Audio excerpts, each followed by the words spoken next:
In this week's Commoner video, I'm breaking down the Bravo Hammer Crush and Pummel deck build. Join me as we talk domination, crushing your opponents, and we go over my Commoner deck list. It's hammer time, baby.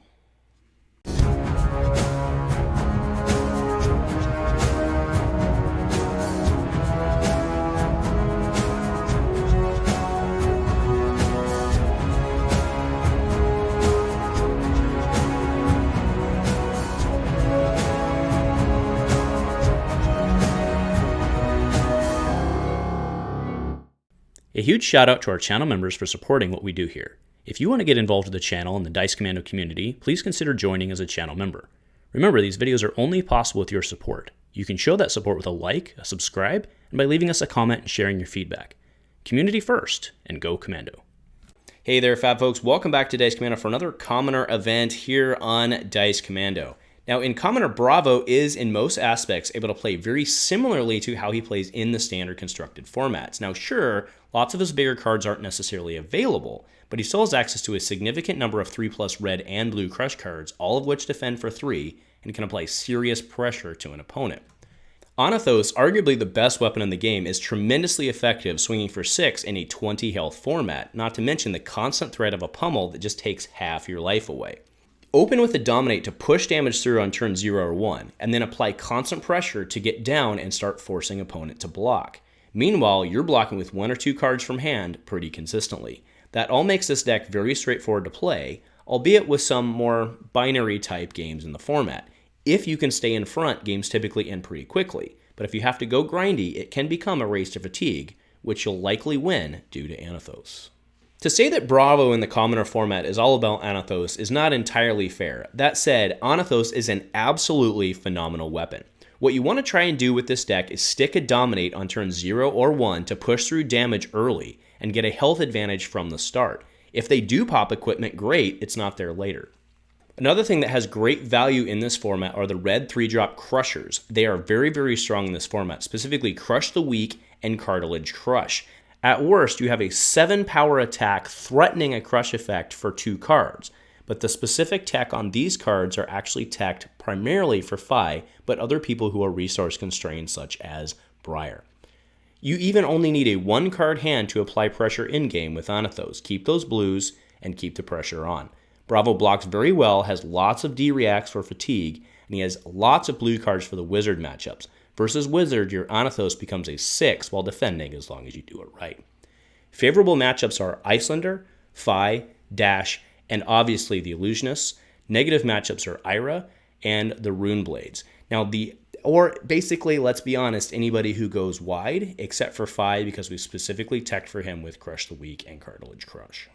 So going into the deck tech for Bravo, no surprise with all the praise I've given it, we're running Anathos and we're running nothing else. Do you want to point out you could run Sledge in this if you wanted to and if you have the space, but I firmly believe that Anathos is the way to go.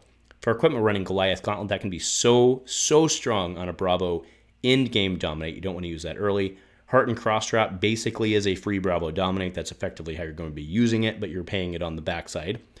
Helm of Ison's Peak, Ironhide Legs, Ironhide Plate, Nullrune Boots, Gloves, Hood, and Robe. That is AB4, straight up for Icelander. And then some tech, I shout out to Josh Madison. I stole this from you, buddy. The Quelling Slippers also works really well in the wide matchups. Okay, pitch a blue, block 3, and it's gone. All right, for red, we are going red and blue. There's not a yellow to be seen in this deck. So we have Buckling Blow, Cartilage Crush. I already sung the praises of that card as a little bit of disruption. Choke Slam, Crush the Weak, Debilitate, right? You notice a lot of the 4s. That's pretty typical to try and turn on, it's a lot of, you have that card plus 2 blues, Dominate a red 8, right? You guys get it. Fate Foreseen, Oasis Respite, no secret there.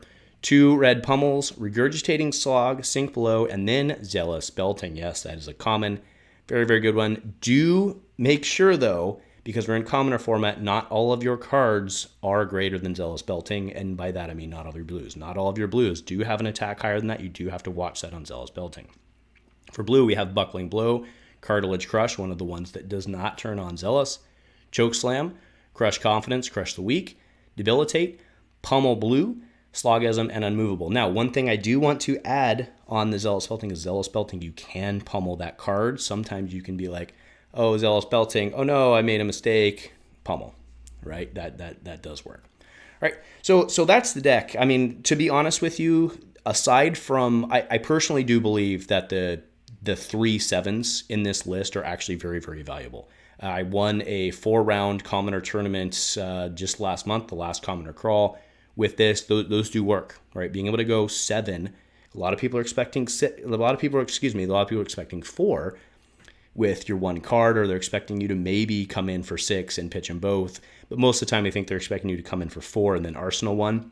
But being able to come with the 2-card hand for 7 really throws off a lot of people's math, and when you're getting in game, it kind of forces blocks and can really mess them up. Plus, if they don't block it and it hits, then all of a sudden the crush effect is on and starts becoming really, really bad for them. Because remember, Fi has a lot of 2 blocks in this format.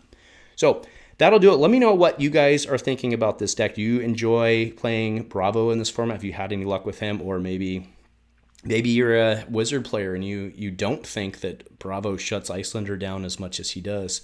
Let me know what you're thinking. But anyway, thanks for tuning in, folks. If nothing else, go Commando.